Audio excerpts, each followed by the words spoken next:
All right, welcome to the first episode of the self-evaluation series. And the first topic I want to talk about is quality and the quality of your practice and training is something that I feel is almost kind of a lost art now, and I really want to touch on it. So, the quality of your practice and training will undoubtedly help you get to the next level, whether that's going from high school to college, college to pro, or pro to the big leagues.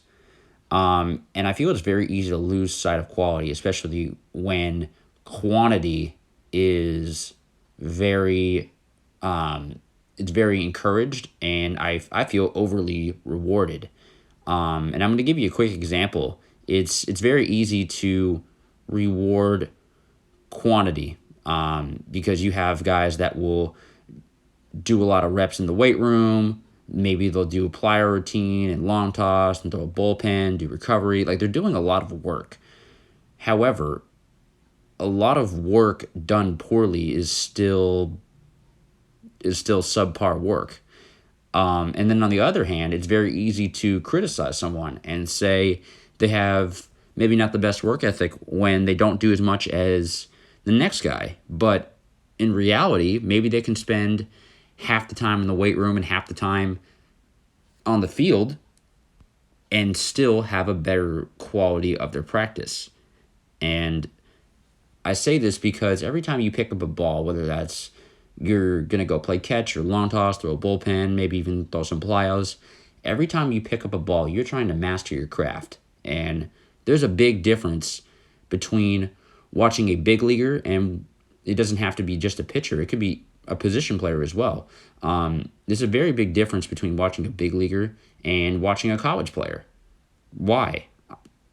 The college guy might look smooth, he might look effortless, but when you compare the college player to the big leaguer, you're going to realize that there's levels to this. And the college player is going to look pretty darn good, but the big leaguer is just going to look like a man amongst boys. The best players in baseball, they always make the game look easy. And that's a very easy quality for even someone who doesn't even watch baseball to just watch someone move. It's very easy to spot like, oh, okay, that's the pro. Oh, that's the big leaguer. That's one of the greatest of all time. Like, it's very easy to spot who has really mastered their craft. And like I said, I think the mastery of throwing a baseball kind of gets lost nowadays. But I want to end it with this. The best way to develop that kind of smoothness and to master your craft is through high quality practice. So I want you to ask yourself, are you doing a lot of work and confusing it as quality reps? Or do you have a specific intention with every rep? Does your practice exceed the demands that you're going to be placed under come game time? Are you leaving practice mentally and physically exhausted?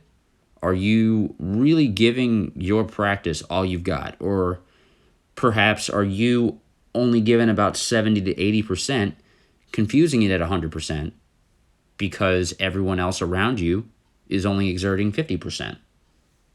Just some things to think about.